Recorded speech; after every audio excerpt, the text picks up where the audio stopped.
A very good morning to all my dear students. Let's start the today's class with the revision of our chapter tissues. So last lecture में हमने plant tissues के बारे में पढ़ा था कि plant की जो बॉडी है, प्लांट का जो स्ट्रक्चर है वो किससे बनता है, प्लांट टिश्यूज़ से बनता है। प्लांट टिश्यूज़ कितने टाइप के होते हैं? दो तरह के प्लांट टिश्यूज़ होते हैं। एक जो कंटिन्यूसली लाइफ टाइम ग्रो करते रहते हैं, जीवन भर वो सिर्फ ग्रो करते रहते हैं, जैसे ब्रांचेस में जो टिश्यूज़ पाए जाते हैं, पत्तियों में जो टिश्यूज़ पाए जाते हैं, रूट्स में जो टिश्यूज़ पाए जाते हैं, वो कंटिन्यूसली ग्रो करते रहते हैं। ओके, तो इन टिश्यूज़ को जो कंटिन्यूसली लाइफ टाइम ग्रो करते रहते हैं, इन टिश्यूज़ को बोलते हैं मेरिस्टेमेटिक टिश्यूज़। ठीक है, the tissues which continuously grow are known as meristematic tissues. तो मेरिस्टेमेटिक टिश्यूज़ क्या होते हैं? जो लाइफ टाइम ग्रो करते रहते हैं प्लांट्स में। अब मेरिस्टेमेटिक टिश्यूज़ कितने तरह के होते हैं? मेरिस्टेमेटिक टिश्यूज़ 3 तरह के होते हैं। ओके, वो मैं आपको बताऊंगा। बट दूसरे तरह के टिश्यूज़ क्या होते हैं? Permanent tissues. तो प्लांट 2 तरह के टिश्यूज़ से बना है। प्लांट का जो शरीर है, प्लांट की जो बॉडी है, वो 2 तरह के टिश्यूज़ से मिलकर बनी है। कौन कौन से टिश्यूज़? मेरिस्टेमेटिक टिश्यूज़ जो कंटिन्यूसली प्लांट को ग्रो करवाने में मदद करते हैं, और परमानेंट टिश्यूज़ जो प्लांट्स में वाटर और फूड का ट्रांसपोर्ट करना और स्टोरेज वगैरह करने का काम करते हैं। ठीक है, प्लांट की बॉडी में पानी को स्टोर करना, खाने को स्टोर करना, खाने और पानी को एक जगह से दूसरी जगह पर पहुंचाना, ये काम कौन करता है? Permanent tissues. क्योंकि ये परमानेंट टिश्यूज़ जो हैं ये मेरिस्टेमेटिक टिश्यूज़ से ही बने हैं। कैसे? मेरिस्टेमेटिक टिश्यूज़ जो कंटिन्यूसली ग्रो करते रहते हैं, हमेशा ग्रो करते रहते हैं, वो डिवाइड करते रहते हैं। ओके, तो वो जब डिवाइड करना, ग्रो करना बंद कर देते हैं, ओके, जब मेरिस्टेमेटिक टिश्यूज़ ग्रो करना, डिवाइड करना बंद कर देते हैं, तो वो बन जाते हैं परमानेंट टिश्यूज़। ओके, तो परमानेंट टिश्यूज़ 2 टाइप के होते हैं, सिंपल परमानेंट टिश्यूज़ और कॉम्प्लेक्स परमानेंट टिश्यूज़। ठीक है, तो चलिए सबसे पहले हम मेरिस्टेमेटिक टिश्यूज़ से शुरुआत करते हैं। मेरिस्टेमेटिक टिश्यूज़ 3 तरह के होते हैं। देखिए यहाँ पर डायग्राम दिया है जिसके थ्रू मैं आपको समझाऊंगा कि मेरिस्टेमेटिक टिश्यूज़ 3 तरह के कैसे होते हैं। देखिए, ये एक नया नवेला पेड़ का डायग्राम है, ये नया पेड़ निकला हुआ है। ओके, तो आप देख सकते हैं एक सिरे में, जहाँ पर टॉप एंड जो है प्लांट का, जो सबसे ऊपर वाला हिस्सा है, वहाँ पर एपिकल मेरिस्टेमेटिक टिश्यू है। नीचे जहाँ पर मोटाई बढ़ाना है प्लांट की, वहाँ पर लैटरल मेरिस्टेमेटिक टिश्यू है। और जहाँ से नई नई टहनियाँ निकल रही हैं, वहाँ से इंटरकैलरी मेरिस्टेमेटिक टिश्यू है। तो मेरिस्टेमेटिक टिश्यू 3 तरह के होते हैं। एपिकल मेरिस्टेमेटिक टिश्यू जो प्लांट को ऊपर की तरफ बढ़ाने में मदद करता है, जो प्लांट की हाइट बढ़ाने में मदद करता है और रूट्स की लेंथ बढ़ाने में मदद करता है। ठीक है, प्लांट की हाइट और रूट की लेंथ बढ़ाने में जो टिश्यू मदद करते हैं वो कहलाते हैं एपिकल मेरिस्टेमेटिक टिश्यूज़। ठीक है, लैटरल मेरिस्टेमेटिक टिश्यूज़ प्लांट की चौड़ाई बढ़ाने में मदद करते हैं। प्लांट की जो विड्थ है वो बढ़ाने में कौन मदद करता है? Lateral meristematic tissues. ठीक है, और नई नई पत्तियाँ, टहनियाँ, नए नए फूल, पत्ते, वो सब कहाँ से निकलते हैं? इंटरकैलरी मेरिस्टेमेटिक टिश्यूज़ से। तो इंटरकैलरी मेरिस्टेमेटिक टिश्यूज़ का काम क्या है? नई पत्तियाँ, टहनियाँ वगैरह निकालने का। ओके, तो ये हमने 3 तरह के मेरिस्टेमेटिक टिश्यू पढ़े। अब इसके बाद हमने पढ़ा था कि परमानेंट टिश्यू कितने तरह के होते हैं। परमानेंट टिश्यू 2 तरह के होते हैं, सिंपल परमानेंट और कॉम्प्लेक्स परमानेंट। तो सिंपल परमानेंट टिश्यू कौन से होते हैं? सिंपल परमानेंट टिश्यू सिर्फ एक ही टाइप के सेल से मिलकर बने हैं, इसलिए उनका नाम है सिंपल। जो एक से ज़्यादा सेल से मिलकर बनते हैं उनको बोलते हैं कॉम्प्लेक्स परमानेंट टिश्यू। ठीक है, तो सबसे पहले हम सिंपल परमानेंट टिश्यू की बात करेंगे। तो सिंपल परमानेंट टिश्यू कितने टाइप के होते हैं? सिंपल परमानेंट टिश्यू 3 टाइप के होते हैं। कौन कौन से? पैरेन्काइमा, कॉलेन्काइमा और स्क्लेरेन्काइमा। ठीक है, तो पैरेन्काइमा क्या होता है? वो टिश्यूज़, वो सिंपल परमानेंट टिश्यूज़ जो प्लांट की बॉडी में स्टोर करने का काम करता है। अगर क्लोरोफिल स्टोर कर रहा है सिंपल परमानेंट टिश्यू पैरेन्काइमा, तो वो कहलाएगी क्लोरेन्काइमा। ठीक है, दूसरी, अगर एयर स्टोर कर रहा है, जैसे पानी में जो पौधे होते हैं, जो पानी में प्लांट्स होते हैं, वो एयर स्टोर करने का काम करते हैं। ओके, वो एयर को स्टोर करने का काम करते हैं ताकि उनके जो पत्ते हैं वो तैर सकें। ओके, तो जो एयर स्टोर करने वाले टिश्यूज़ होते हैं उनको क्या बोलते हैं? एरेनकाइमा। ओके, तो सिंपल परमानेंट टिश्यूज़ जो होते हैं वो 3 टाइप के होते हैं। कौन कौन से? पैरेनकाइमा, जिसके अंदर आ जाती है क्लोरेनकाइमा और एरेनकाइमा दोनों। पैरेनकाइमा के अंदर ही आ जाती है क्लोरेनकाइमा और एरेनकाइमा दोनों। दूसरी है कॉलेनकाइमा, ठीक है। पहली पैरेनकाइमा, दूसरी कॉलेनकाइमा। कॉलेनकाइमा क्या काम करती है? कॉलेनकाइमा प्लांट्स को फ्लेक्सिबिलिटी और स्ट्रेंथ प्रोवाइड करती है। फ्लेक्सिबिलिटी कैसे?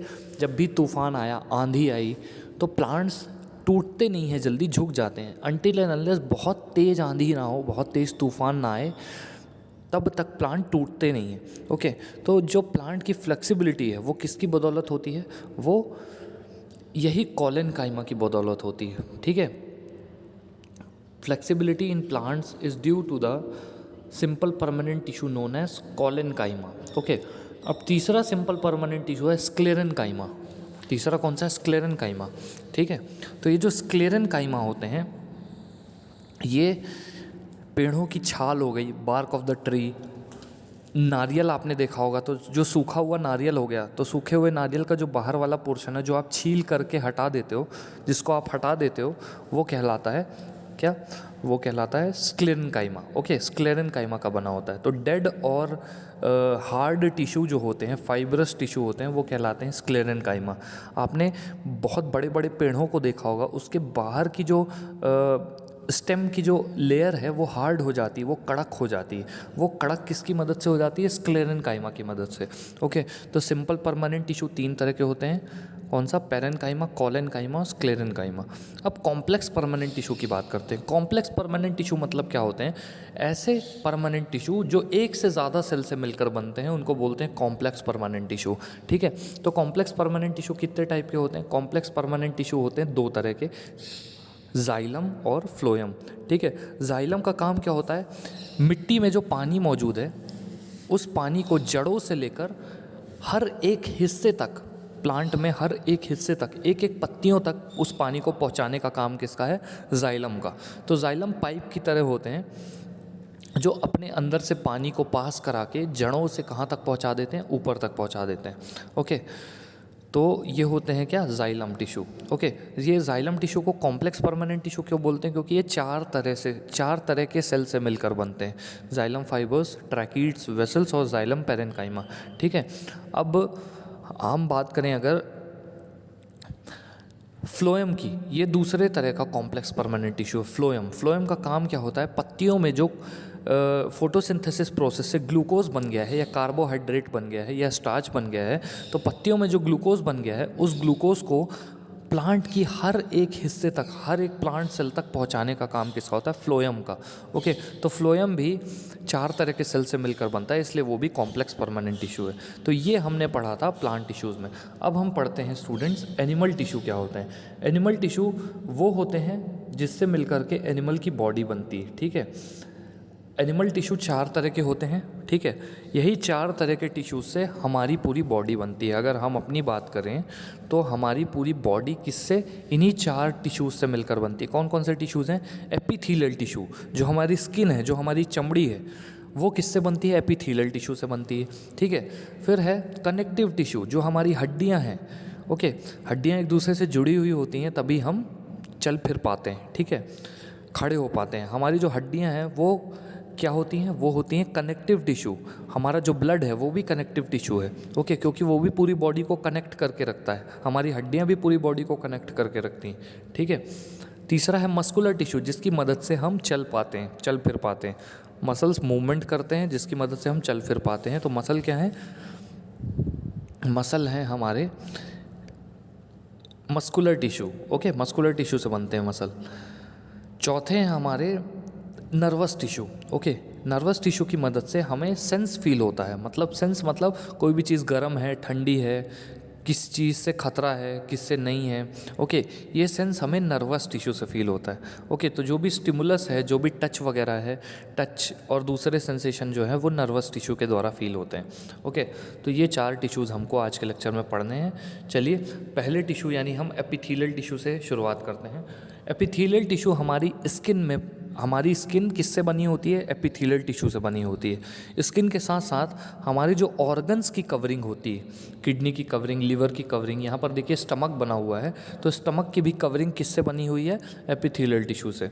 ठीक है, तो एपिथेलियल टिश्यू कितने तरह के होते हैं? एपिथेलियल टिश्यू जो होते हैं बहुत टाइप के होते हैं। वो सिंपल होते हैं, वो स्क्वामस होते हैं, वो क्यूबॉइडल होते हैं, कॉलमनार होते हैं, तो अलग अलग तरह के टिश्यूज़ होते हैं। ठीक है, तो चलिए एपिथेलियल टिश्यू की बात करते हैं। द कवरिंग और protective tissues in animal body are epithelial tissues. जो कवरिंग या प्रोटेक्टिव टिश्यू होते हैं, कवरिंग टिश्यू होते हैं या प्रोटेक्टिव टिश्यू होते हैं, वो क्या कहलाते हैं? Epithelial tissue. ठीक है, एपिथेलियम क्या करती है? Covers most of the organs and cavities with in the body. Epithelium का काम क्या है? ज़्यादातर ऑर्गन्स या कैविटी को कवर करने का काम कौन करता है? एपिथेलियल टिश्यू करती है। ठीक है, ज़्यादातर ऑर्गन्स या कैविटी को कवर करने का काम कौन करता है? एपिथेलियल टिश्यू करता है। ठीक है, it also forms a barrier to keep different body system separate. ये एक बैरियर बना देता है जिससे अलग अलग बॉडी सिस्टम सेपरेट रहते हैं। ठीक है, it forms a barrier to keep different body system separate. ये एक बैरियर बना देता है जिससे सारे बॉडी सिस्टम जो हैं वो सेपरेट रहते हैं। The skin, the lining of the mouth, the lining of the blood vessels, lung alveoli, kidney tubules, ये सारी चीज़ें एपिथेलियल टिश्यू की बनती हैं। क्या क्या? The skin, lining of the mouth, lining of the blood vessels, lung alveoli, kidney tubule, ये सब की सब एपिथेलियल टिश्यू की बनती हैं। ठीक है, epithelial tissue cells are tightly packed and form a continuous sheet. Epithelial tissue के जो सेल होते हैं वो टाइटली पैक्ड होते हैं और एक कंटिन्यूस लेयर बना लेते हैं। ठीक है, एक कंटिन्यूस शीट बना लेते हैं। ठीक है, they have only a small amount of cementing material between them. Epithelial tissues के बीच में बहुत थोड़ा सा सीमेंटिंग मटेरियल होता है, मतलब इनको जोड़ कर रखने वाला जो मटेरियल होता है वो बहुत कम होता है। ओके, और इनके बीच में जो स्पेस होता है वो भी कम होता है। Okay, and almost no intercellular space, और दो एपिथेलियल सेल्स के बीच में जो स्पेस है वो एब्सेंट होता है लगभग। ऑब्वियसली एनीथिंग एंटरिंग और living the body must cross at least one layer of epithelium. हमारे शरीर के अंदर किसी भी चीज़ को आना है, चाहे वो हवा हो, चाहे वो पानी हो, चाहे कुछ भी हो, तो उसको एक लेयर से क्रॉस करना ही पड़ेगा। एपिथेलियम की एक लेयर से क्रॉस करना ही पड़ेगा। ठीक है, as a result, the permeability of the cells of various epithelia play an important role in regulating the exchange of material between the body and the external environment and also between different parts of the body। इसीलिए जो epithelium है वो इतना important role play करती है ना, जिससे जो बॉडी है हमारी, ठीक है, और जो एक्सटर्नल इन्वायरमेंट है बॉडी का, जो हमारी बॉडी है इतना इम्पॉर्टेंट रोल प्ले करती है, जिससे एक्सचेंज ऑफ मटेरियल बॉडी और दूसरे इन्वायरमेंट के बीच में हो सकता है। जैसे ऑक्सीजन एल्वियोलाई के अंदर आती है, तो ऑक्सीजन चली जाती है ब्लड में और कार्बन डाइऑक्साइड एल्वियोलाई में आ जाती है। तो ये एक्सचेंज ऑफ गैसेस किसके थ्रू हुआ? एल्वियोलाई की एपिथेलियम के थ्रू। तो जो एपिथेलियल टिश्यू है उसके थ्रू एक्सचेंज ऑफ गैसेस और दूसरा मटीरियल वगैरह भी होता है। Regardless of the type, all epithelium is usually separated from the underlying tissue by an extracellular fibrous basement membrane। सारे तरह के एपिथेलियल टिश्यू जो होते हैं वो एक दूसरे से अलग होते हैं एक्स्ट्रा सेलुलर फाइब्रस मेम्ब्रेन से। एक्स्ट्रा सेलुलर फाइब्रस मेम्ब्रेन से ये सारे टिश्यूज़ अलग होते हैं। Different epithelia show differing structures that correlate with their unique functions. अलग अलग एपिथेलिया जो हैं और अलग अलग स्ट्रक्चर्स शो करते हैं, ओके, जो जिनके यूनिक फंक्शन होते हैं। For example, in cells lining blood vessels और lung alveoli where transportation of substances occur through a selectively permeable surface, there is a simple flat kind of epithelium, this is called one squamous epithelium। तो देखिए epithelial tissue भी कितने type के होते हैं? 4 तरह के होते हैं, स्क्वामस, क्यूबॉइडल, कॉलमनार और स्ट्रैटिफाइड स्क्वामस। ओके, तो ये 4 तरह के होते हैं ये भी। तो स्क्वामस मतलब क्या होता है? स्क्वामा वर्ड जो है वो एक सांप या छिपकली की जो चमड़ी होती है उसको बोलते हैं लैटिन में। ओके, मतलब रोमन लैंग्वेज में, लैटिन लैंग्वेज में, अमेरिकन लैंग्वेज में स्क्वामा वर्ड का मतलब क्या होता है? स्क्वामा वर्ड का मतलब होता है स्केल ऑफ अ स्नेक और अ सरपेंट। ओके, किसी सांप की जैसे चमड़ी होती है उस तरह से दिखता है ये, इसीलिए इस एपिथेलियल टिश्यू का नाम होता है स्क्वामस एपिथेलियल टिश्यू। ठीक है, अब ये स्क्वामस एपिथेलियल टिश्यू जब एक लेयर का होता है तो इसको बोलते हैं सिंपल स्क्वामस एपिथेलियम। जब एक से ज़्यादा लेयर का होता है तो इसको बोलते हैं स्ट्रैटिफाइड स्क्वामस एपिथेलियम। तो सिंपल स्क्वामस में आप देख सकते हैं एक लेयर है, स्ट्रैटिफाइड स्क्वामस में आप देख सकते हैं कितनी सारी लेयर प्रेजेंट है। ठीक है, फिर क्यूबॉइडल एपिथेलियम की हम बात करते हैं, तो क्यूबॉइडल एपिथेलियम भी इसके सेल्स जो होते हैं वो क्यूब जैसे दिखते हैं। क्यूब आपने देखा होगा, तो क्यूब जैसे इसके सेल्स दिखते हैं। ठीक है, और जो कॉलमनार एपिथेलियम है इसके सेल्स कॉलम जैसे दिखते हैं। ठीक है, कॉलमनार एपिथेलियम के सेल्स जो हैं वो कॉलम जैसे दिखते हैं, लंबे लंबे। ओके, तो क्यूबॉइडल एपिथेलियम के सेल्स क्यूब जैसे दिखते हैं और कॉलमनार एपिथेलियम के सेल्स कॉलम जैसे लंबे लंबे दिखते हैं। ठीक है, तो कॉलमनार एपिथेलियम में जब सीलिया ऐड हो जाते हैं, सीलिया क्या होते हैं, फिंगर जैसे स्ट्रक्चर होते हैं जो हिलते डुलते रहते हैं। जब कॉलमनार एपिथेलियम में सीलिया ऐड हो जाते हैं तो ये कहलाते हैं क्या, सीलिएटेड कॉलमनार एपिथेलियम। ठीक है, और जब एक लेयर होती है इनकी तो सिंपल सीलिएटेड कॉलमनार एपिथेलियम, और जब एक से ज़्यादा लेयर होती हैं तो stratified ciliated columnar epithelium. Okay, तो ये होती हैं हमारी एपिथेलियल टिश्यू। अब अगली टिश्यू की तरफ चलते हैं जो है कनेक्टिव टिश्यू। कनेक्टिव टिश्यू का काम क्या होता है, हमारे शरीर में एक सेल को दूसरे सेल से जोड़ने वाले हर टिश्यू क्या कहलाता है, कनेक्टिव टिश्यू। जैसे बोन एक कनेक्टिव टिश्यू है क्योंकि वो हमारे शरीर को जोड़ कर रखती है। ओके, हड्डियाँ जो हैं हमारे शरीर को जोड़ कर रखती हैं, इसीलिए वो क्या है, कनेक्टिव टिश्यू हैं। ठीक है, हमारे शरीर जो है वो एक सॉलिड स्ट्रक्चर की तरह काम करता है। जब हम दौड़ते हैं, जब हम बैठते हैं, खड़े होते हैं, जंप करते हैं, तो वो एक सॉलिड स्ट्रक्चर की तरह काम करता है क्योंकि वो हड्डियों का बना है। और हड्डियाँ क्या है, एक तरह की कनेक्टिव टिश्यू है। हड्डियाँ सबसे हार्डेस्ट कनेक्टिव टिश्यू हैं। ठीक है, ये मैं आपको बताना चाहूँगा। सबसे सॉफ्ट कनेक्टिव टिश्यू कौन सा है, ब्लड। ब्लड को कनेक्टिव टिश्यू क्यों बोलते हैं, क्योंकि ब्लड है फ्लूइड, लिक्विड जैसा है। ठीक है, लेकिन हर एक सेल बॉडी का ब्लड में डूबा हुआ है। आप जहाँ पर भी अपनी बॉडी में कट लगाएंगे वहाँ से ब्लड निकल आएगा। इसका मतलब ब्लड हमारे शरीर में हर जगह प्रेजेंट है, कहीं ज़्यादा कहीं कम।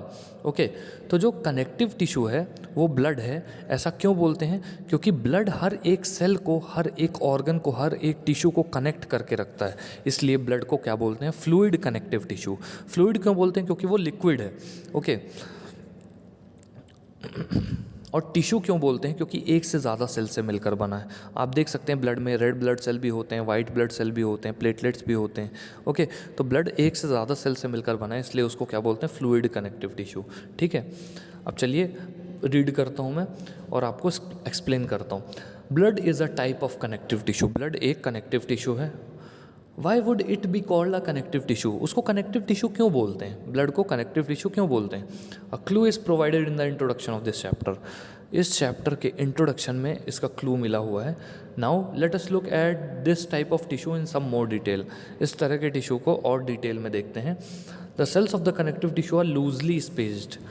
जो कनेक्टिव टिश्यू के सेल होते हैं वो दूर दूर होते हैं। दैट मीन्स उनके बीच में जो स्पेस होता है वो ज़्यादा होता है। ठीक है, दैट मीन्स उनके बीच में जो स्पेस होता है वो ज़्यादा होता है। ठीक है, and embedded in intercellular matrix, और इंटरसेलुलर मैट्रिक्स में एम्बेडेड होते हैं, धंसे हुए होते हैं। द मैट्रिक्स में भी जेली लाइक, फ्लूइड, डेंस और रिजिड। ये जो मैट्रिक्स होता है ये जेली लाइक भी हो सकता है, डेंस भी हो सकता है, ओके, रिजिड भी हो सकता है, कैसा भी हो सकता है। ठीक है, जेली लाइक होता है, फ्लूइड भी होता है, डेंस भी होता है और रिजिड भी होता है। Okay, the nature of the matrix differs in concordance with the function of the particular connective tissue. जो मैट्रिक्स का नेचर होता है वो अलग अलग होता है in accordance with the function of the particular connective tissue. Particular connective tissue के अकॉर्डिंग ये अलग अलग फंक्शन होते हैं इसके मैट्रिक्स के। मैट्रिक्स क्या होता है, फ्लूइड जो सब्सटेंस होता है जैसे प्लाज्मा ब्लड के अंदर, वो मैट्रिक्स कहलाता है। ठीक है, तो मैट्रिक्स जो होता है ब्लड का वो जेली लाइक भी हो सकता है, ठीक है, फ्लूइड भी हो सकता है, डेंस भी हो सकता है, रिजिड भी हो सकता है। ठीक है, कनेक्टिव टिश्यू के फंक्शन के ऊपर उसकी डेंसिटी मैटर करती है।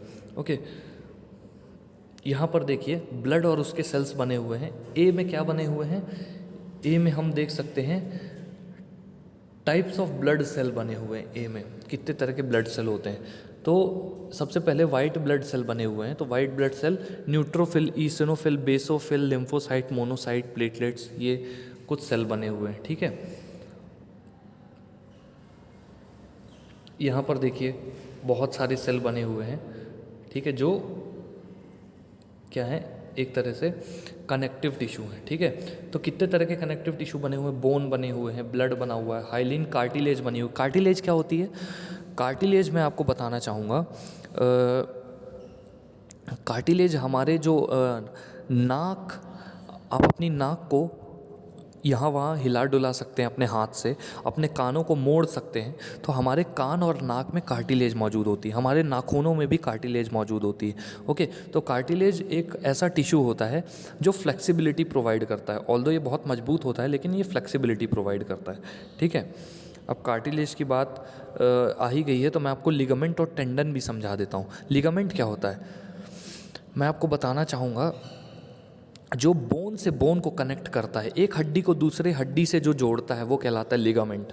ठीक है, एक ग्लू जैसी चीज़ होती है जो एक हड्डी को दूसरी हड्डी से जोड़ कर रखती है, उसको बोलते हैं लिगामेंट। ओके, ऐसे ही एक कनेक्टिव टिश्यू होता है जिसको बोलते हैं टेंडन। टेंडन क्या होता है? जो मसल को हड्डियों से चिपका कर रखे, उसको बोलते हैं क्या? टेंडन। ठीक है, तो ऐसा कनेक्टिव टिश्यू जो मसल को बोन से चिपका करके रखे, उसको बोलते हैं क्या? Tendon.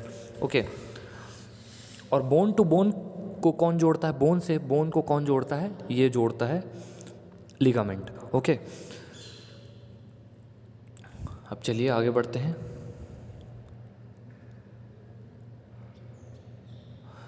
Blood has a fluid matrix called plasma. Blood के पास एक लिक्विड मैट्रिक्स या फ्लूइड मैट्रिक्स होता है जिसको प्लाज्मा बोलते हैं, जिसमें रेड ब्लड सेल होते हैं, वाइट ब्लड सेल होते हैं और प्लेटलेट्स होती हैं। ठीक है, प्लाज्मा में क्या भरा होता है? प्रोटीन, सॉल्ट्स और हार्मोन्स। कुछ प्रोटीन्स भरे होते हैं, कुछ सॉल्ट्स भरे होते हैं और हार्मोन्स भरे होते हैं। ठीक है, हार्मोन्स क्या होते हैं? Chemical messenger. ठीक है, वो मैं आपको बाद में बताऊंगा। Okay, blood flows and transport gases, digest food, hormones and waste materials to give different parts of the body. Blood जो है वो फ्लो करता है, गैसेस को ट्रांसपोर्ट करता है, फूड को डाइजेस्ट करता है, हार्मोन्स और वेस्ट मटेरियल्स को एक जगह से दूसरी जगह पर भेजने का काम करता है। ठीक है, bone is another example of connective tissue. Bone भी एक दूसरा एग्जाम्पल है कनेक्टिव टिश्यू का। हड्डी भी एक तरह का क्या है? कनेक्टिव टिश्यू है। ठीक है, it forms the framework that supports the body. Bone ऐसा फ्रेमवर्क बनाता है, ठीक है, ऐसा आधार बनाता है जो बॉडी को सपोर्ट करता है। ओके, आप जानते हैं हड्डियों की मदद से आप खड़े हो पाते हैं, दौड़ पाते हैं। हड्डियाँ नहीं होती तो आपकी स्किन जो है वो लूज हो जाती। Okay, it also anchors the muscles and supports the main organs of the body. Bone जो है, हड्डियाँ जो हैं वो जो हमारी मसल्स हैं उनको भी सपोर्ट करती है। ओके, और हमारी जो बॉडी के ऑर्गन्स हैं उनको भी हड्डियाँ सपोर्ट करती हैं, क्योंकि ऑर्गन्स जो हैं वो हड्डियों के अंदर ही तो हैं। ओके, अंदर मतलब हड्डियों का जो स्ट्रक्चर है उसके अंदर ही तो हैं। जैसे हमारा जो रिब केज है उसके अंदर हमारे फेफड़े हैं, ओके, लंग्स हैं। Okay, it is a strong and non flexible tissue. Bone जो है वो बहुत मजबूत और एक नॉन फ्लेक्सिबल टिश्यू है। What would be the advantage of this property for bone functions? Bone cells are embedded in hard matrix that is compose of calcium and phosphorus compound. सबसे बड़ी बात, जो हड्डियां हैं वो किससे बनती हैं? कैल्शियम और फॉस्फोरस से। किससे बनती हैं? कैल्शियम और फॉस्फोरस से। हड्डियां किससे बनती है? कैल्शियम और फॉस्फोरस से। ये याद रखिएगा। ठीक है, two bones can be connected to each other by another type of connective tissue called ligament. दो हड्डियाँ एक दूसरे से जुड़ सकती हैं लिगामेंट से। हड्डी से हड्डी जोड़ने का काम, हमारी कोई भी हड्डी अगर दूसरी हड्डी से जुड़ी हुई है, जैसे हमारी उंगलियों की हड्डी, ये सब लिगामेंट से जुड़ी हुई होती हैं। ये आपको ध्यान रखना पड़ेगा। ठीक है, the tissue is very elastic. ये जो लिगामेंट टिश्यू है ये बहुत ज़्यादा इलास्टिक होता है। It has considerable strength. इसमें कुछ अमाउंट ऑफ ऐसी ताकत होती है जिससे हड्डी को हड्डी से जोड़ा जा सकता है। Ligaments contain very little matrix and connect bones with bones. Ligament bone को बोन से जोड़ने का काम करता है। Tendons connect muscle to bone. Tendon क्या करते हैं? मसल से बोन को कनेक्ट करते हैं। दूसरे तरह का कनेक्टिव टिश्यू है कार्टिलेज। ठीक है, कार्टिलेज भी एक तरह का कनेक्टिव टिश्यू है। जो कार्टिलेज की मैट्रिक्स है उसमें प्रोटीन्स और शुगर्स होते हैं। शुगर्स यहाँ पर शक्कर नहीं है, मतलब ग्लूकोज है। ओके, कार्टिलेज बोन सरफेस को स्मूथ करते हैं। कहाँ कहाँ पाए जाते हैं कार्टिलेज, ये इंपॉर्टेंट है। देखिए नोज़ में, ईयर में, ट्रैकिया में, लैरिंग्स में, ठीक है, यहाँ कार्टिलेज पाए जाते हैं, ठीक है। एरियोलर टिश्यू क्या होता है, ये फैटी टिश्यू होता है।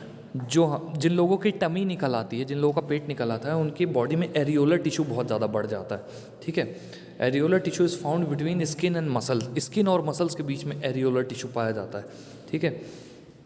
और कहाँ पाया जाता है, ब्लड वेसल्स के अराउंड, नर्व्स में, बोन मैरो में, यहाँ एरियोलर टिश्यू पाया जाता है। मतलब जिस जिस जगह पर खाली जगह छूट गई है शरीर में, शरीर के अंदर जहाँ पर भी ब्लैंक स्पेस छूट गया है, वहाँ पर एरियोलर टिश्यू पाया जाता है, ठीक है। It fills space inside the organ, support internal organs and help in repair of tissues. Areolar tissue का एक और काम होता है कि टिश्यूज़ वगैरह को रिपेयर करते हैं, ठीक है।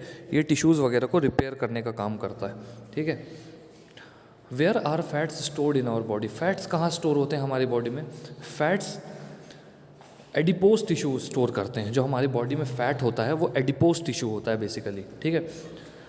जो लोग मोटे हैं उनकी बॉडी में एडिपोज टिश्यू बढ़ जाता है, ठीक है। एडिपोज टिश्यू कहाँ पाया जाता है, स्किन के नीचे और इंटरनल ऑर्गन्स के बीच में। The cells of this tissue are filled with fat globules. ये जो एडिपोज टिश्यू होता है, इसके जो सेल्स होते हैं इसमें फैट के ग्लोब्यूल होते हैं। यहाँ पर देखिए फैट ड्रॉपलेट्स, लेफ्ट साइड में जो डायग्राम बना है फैट के ड्रॉपलेट्स हैं, ये स्किन के बीचों बीच हैं, okay. The cells of this tissue are filled with fat globules. Storage of fats also let it acts as an insulator. Fat का स्टोरेज जो है वो उसको एक इंसुलेटर की तरह एक्ट करवाता है। हम मस्कुलर टिश्यू की बात करते हैं। मस्कुलर टिश्यू किस लिए रिस्पॉन्सिबल होता है, हमारी बॉडी में मूवमेंट के लिए, चलने के लिए, okay. Muscular tissue consist of elongated cells. Muscular tissue में लंबे लंबे सेल्स होते हैं जिसको हम मसल फाइबर्स भी बोलते हैं। इन फाइबर्स का काम क्या होता है, कॉन्ट्रैक्ट और रिलैक्स करना, खिंचना और सिकुड़ना, ठीक है। This tissue is also responsible for the movement in our body. ये टिश्यू हमारी बॉडी में मूवमेंट के लिए रिस्पॉन्सिबल होता है। This tissue is responsible for the movement in our body. Muscles contain special protein called contractile protein. Muscles में special protein पाया जाता है जिसको बोलते हैं कॉन्ट्रैक्टाइल प्रोटीन, जो कि कॉन्ट्रैक्ट और रिलैक्स करता है मूवमेंट के लिए, ठीक है। ये जो मसल प्रोटीन होता है ये कॉन्ट्रैक्ट करता है और रिलैक्स करता है मूवमेंट के लिए, ठीक है। यहाँ पर आप देख सकते हैं ये मसल, ये जो लेफ़्ट साइड में है ये मसल सेल्स हैं, ठीक है। तो ये स्पिंडल शेप के हैं, मतलब जैसे पंखी होती है वैसे शेप के हैं, ये स्पिंडल शेप के हैं, ठीक है। तो ये मसल टिश्यू, ठीक है। मसल के अंदर एक स्पेशल प्रोटीन होता है जिसको बोलते हैं कॉन्ट्रैक्टाइल प्रोटीन, जो कॉन्ट्रैक्ट और रिलैक्स करता है, जिसकी मदद से मूवमेंट हो पाता है। We can move some muscles by conscious will. कुछ मसल्स को हम अपनी मर्जी से हिला डुला सकते हैं, जैसे अपने हाथ की मसल्स को, अपने पाँव की मसल्स को, अपने नेक की मसल्स को, ठीक है। तो इन मसल्स को हम अपनी इच्छा से हिला डुला सकते हैं, ठीक है। हम अपनी इच्छा से मूव कर सकते हैं। इन मसल्स को बोलते हैं, जिन मसल्स को हम अपनी इच्छा से मूव कर सकते हैं उनको बोलते हैं वॉलेंट्री मसल्स, और जिन मसल्स को हम अपनी इच्छा से मूव नहीं कर सकते उनको बोलते हैं इनवॉलेंट्री मसल्स, ठीक है। जैसे अपने हार्ट की मसल्स हैं, अपने ईसोफेगस की मसल्स हैं, स्टमक की मसल्स हैं, इनको हम अपनी इच्छा से मूव नहीं कर सकते तो इनको बोलते हैं इनवॉलेंट्री मसल्स। जिन मसल्स को हम अपनी इच्छा से मूव कर सकते हैं उनको बोलते हैं voluntary muscles. These muscles are also called skeletal muscles. इन मसल्स को स्केलेटल मसल्स भी बोलते हैं क्योंकि ये मोस्टली हड्डियों से जुड़ी हुई होती हैं। हड्डियों को स्केलेटन बोलते हैं और जो मसल स्केलेटन से जुड़ी हुई है वो स्केलेटल मसल कहलाती है, ठीक है। The movement of food in the alimentary canal. हमारी एलिमेंट्री कैनाल जो होती है, मतलब जो हमारा mouth, oesophagus, stomach, small intestine, large intestine, ये सारी चीज़ें होती हैं, ये एलिमेंट्री कैनाल कहलाती है। तो एलिमेंट्री कैनाल में जो कॉन्ट्रैक्शन और रिलैक्सेशन होता है वो इनवॉलेंट्री मूवमेंट होती है, ठीक है। वो मूवमेंट क्या होती है, इनवॉलेंट्री, जिसके कारण खाना नीचे जाता है, खाना डाइजेस्ट होता है, वो इनवॉलेंट्री मूवमेंट होती है, ठीक है। हम अपनी मर्ज़ी से उनको स्टॉप नहीं कर सकते, ठीक है। ऐसे ही हम अपने हार्ट को स्टॉप नहीं कर सकते, ठीक है। तो हार्ट की भी जो मसल्स होती हैं वो भी इनवॉलेंट्री होती हैं, ठीक है। स्मूथ मसल्स और involuntary muscles control such movements. Smooth muscles को इनवॉलेंट्री मसल्स भी बोलते हैं। These are also found in the iris of the eye. हमारी आँखों की जो आइरिस होती है वहाँ पर ये पाई जाती हैं, कौन सी, स्मूथ मसल्स, ठीक है। और कहाँ पाई जाती हैं, यूरेटर्स में, ब्रोंकाई ऑफ द लंग्स में, हमारी लंग्स की ब्रोंकाई में भी ये स्मूथ मसल्स पाई जाती हैं, ठीक है। The cells are long with pointed ends, ये इनके जो सेल्स होते हैं लंबे लंबे होते हैं, जिनके एंड जो होते हैं वो नुकीले होते हैं, ठीक है। यूनी न्यूक्लिएट होते हैं, मतलब सिर्फ एक न्यूक्लियस होता है इनमें, ठीक है। They are also called unstriated muscles, smooth muscles को अनस्ट्राइटेड मसल्स भी बोलते हैं, क्योंकि इसमें स्ट्राइशंस या बैंड नहीं पाए जाते। ये स्ट्राइटेड बैंड्स है, देखिए यहाँ पर स्ट्राइशंस, लंबे लंबे पट्टियाँ हैं यहाँ पर, जिनको स्ट्राइशंस बोलते हैं। तो स्मूथ मसल्स में कोई पट्टियाँ नहीं होती, इसलिए वो अनस्ट्राइटेड मसल्स होते हैं, ठीक है। The muscles of the heart show rhythmic contraction and relaxation through life, हमारे जो हार्ट की मसल्स होती हैं वो रिदमिक कॉन्ट्रैक्ट और रिलैक्स करती रहती हैं, पूरे जीवन भर हमारा दिल धड़कता रहता है, जिस दिन रुक जाएगा उस दिन हम भी रुक जाएंगे, okay. These involuntary muscles are called cardiac muscles, इन इनवॉलेंट्री मसल्स को क्या बोलते हैं? Cardiac muscles. Heart muscle cells are cylindrical branched and uninucleate, heart के जो मसल सेल्स होते हैं वो सिलेंड्रिकल होते हैं, ब्रांच्ड होते हैं और यूनिन्यूक्लिएट होते हैं, ठीक है। अब चलिए आगे बढ़ते हैं हमारे लास्ट टिश्यू में, जो है नर्वस टिश्यू। नर्वस टिश्यू क्या होता है? All cells possess the ability to respond to stimuli, सारे सेल्स में ये कैपेबिलिटी होती है कि वो स्टिमुलस को रिस्पॉन्ड कर सकते हैं। अब स्टिमुलस क्या होता है? स्टिमुलस होता है किसी भी तरह का सेंसेशन, चाहे वो टच हो, चाहे वो गर्म हो, चाहे ठंडा हो, ओके, चाहे कोई टच कर रहा हो, किसी भी तरह का सेंसेशन हमारी बॉडी में क्या कहलाता है? स्टिमुलस कहलाता है, ठीक है। However cells of the nervous tissue are highly specialised for being stimulated, हमारी जो नर्वस टिश्यू है उसके सेल्स बहुत ज़्यादा स्पेशलाइज्ड होते हैं स्टिमुलेट होने के लिए, ठीक है। And they are transmitting the stimulus very rapidly from one place to another. देखिए, जब भी हम किसी गर्म चीज़ को छूते हैं तो तुरंत हमारे ब्रेन में इन्फॉर्मेशन पहुंचती है कि हाथ हटाओ। वो इन्फॉर्मेशन किसके थ्रू पहुंचती है? वो नर्वस टिश्यू के थ्रू पहुंचती है, ठीक है। तो नर्वस टिश्यू क्या करता है? इन्फॉर्मेशन को ब्रेन तक लेकर जाता है और ब्रेन से उस ऑर्गन तक लेकर जाता है जिस ऑर्गन पर पहुँचानी है, ठीक है। The brain, spinal cord and nerves all are composed of nervous tissue. Nervous tissue का दूसरा नाम होता है न्यूरॉन, और हमारा ब्रेन, स्पाइनल कॉर्ड यानी रीढ़ की हड्डी के बीच में जो स्पाइनल कॉर्ड होती है वो, ओके, और सारी नर्व्स, सारी जो नर्व्स होती हैं वो किससे बनती हैं? नर्वस टिश्यू से। The cells of this tissue are called nerve cells और neurons. A neuron consist of cell body, neuron के अंदर क्या होता है? एक सेल बॉडी होती है, ठीक है। सेल बॉडी में एक न्यूक्लियस होता है बीच में, और साइटोप्लाज्म होता है, ठीक है। From which long thin hair like parts arise, जिससे लंबे पतले हेयर जैसे पार्ट्स अराइज होते हैं। Usually each neuron has a single long part called the axon. Usually क्या होता है कि हर न्यूरॉन के पास एक सिंगल लंबा पार्ट होता है जिसको क्या बोलते हैं? एक्सॉन, और बहुत सारी छोटी छोटी ब्रांच पार्ट्स होते हैं, छोटे छोटे ब्रांच्ड पार्ट्स होते हैं जिनको क्या बोलते हैं? डेंड्राइट्स, जिनको क्या बोलते हैं? डेंड्राइट्स, ठीक है। An individual nerve cell may be up to a metre long, एक इंडिविजुअल नर्व सेल जो होता है वो लगभग 1 मीटर लंबा होता है। एक नर्व सेल यानी न्यूरॉन लगभग 1 मीटर का होता है, ठीक है। Many nerve cells bound together to form connective tissue make up a nerve, बहुत सारे नर्व फाइबर्स जो होते हैं वो एक साथ जुड़ करके कनेक्टिव टिश्यू बना लेते हैं, जिसको बोलते हैं क्या? Nerve. A signal that passes along the nerve fiber is called nerve impulse। nerve impulse क्या कहलाता है? ऐसा सिग्नल जो नर्व फाइबर से पास होता है उसको क्या बोलते हैं? Nerve impulse. मतलब आपने किसी ठंडी चीज़ को टच किया, आपको करंट लगा, तो ये सब नर्व इम्पल्सेस हैं, ठीक है। ये आपके ब्रेन तक जाते हैं और आपको, आपके ब्रेन को फिर एक्शन लेना पड़ता है कि अब ये करंट लगा है मुझे, अब जल्दी से मैं हाथ को हटाऊँ, ओके। तो ये सारे क्या कहलाते हैं? Nerve impulses. Nerve impulses allow us to move our muscles when we want to, nerve impulses के कारण हम अपनी मसल्स को मूव कर सकते हैं जब हम चाहें। The functional combination of nerve and muscles tissue is fundamental to most animals. जो फंक्शनल कॉम्बिनेशन होता है नर्व और मसल टिश्यू का, वो फंडामेंटल होता है ज़्यादातर एनिमल्स में। This combination enables animals to move rapidly in response to stimuli. ये जो कॉम्बिनेशन है, इससे जो एनिमल्स हैं वो आसानी से अपने स्टिमुलाई से रिस्पॉन्ड कर सकते हैं। मतलब उनके आसपास अगर कोई ख़तरनाक चीज़ है, आग लगी हुई है, तो उस स्टिमुलाई से वो रिस्पॉन्ड कर सकते हैं, उस तरह की सेंसेशन से वो डील कर सकते हैं, ओके। तो स्टूडेंट्स, आई होप आप लोगों को आज का लेक्चर समझ में आया होगा, ओके। और मेरी ये फिर से रिक्वेस्ट ये रहेगी कि आप लोग चैप्टर को रीड करें बार बार, ओके और जो भी डाउट्स हैं मेरे से पूछें. Okay so that's all for now students. Thank you so much.